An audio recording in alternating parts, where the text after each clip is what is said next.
ప్రతి మనిషి జీవితంలో ఇలాంటి సందర్భం తప్పకుండా వస్తుంది. వారి స్వప్నాలు, వారి ఆకాంక్షలు, వారి ఆశయాలు స్తంభించిపోతాయి. వారి ఆశా సౌధాలన్నీ చిన్నాభిన్నమైపోతాయి.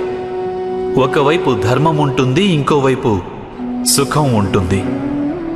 దీనినే ధర్మ సంకటం అని అంటారు. ధర్మాన్ని ఆచరించడమే సంకటంగా మారి ధర్మాన్ని త్యజించడమే సుఖాన్నిస్తుంది. మీరే ఆలోచించండి.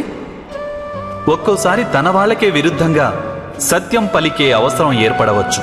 ఒక్కొక్కసారి ధనార్జన చేయాలనుకున్న వారికి సులువుగా ఇతరుల ధనం దొంగిలించే మార్గం కనపడవచ్చు.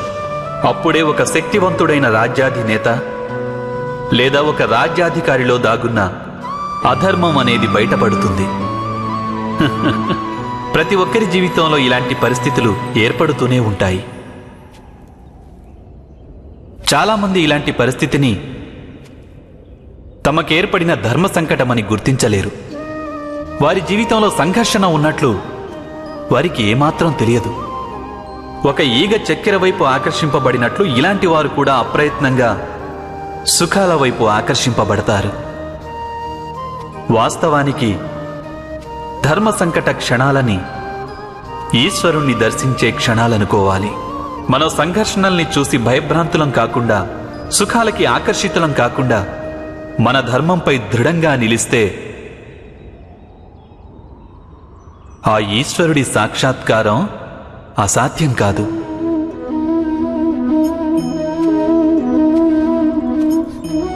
పెనుగాలితో యుద్ధం చేసే ఆకు వృక్షం నుంచి రాలిపోవచ్చు.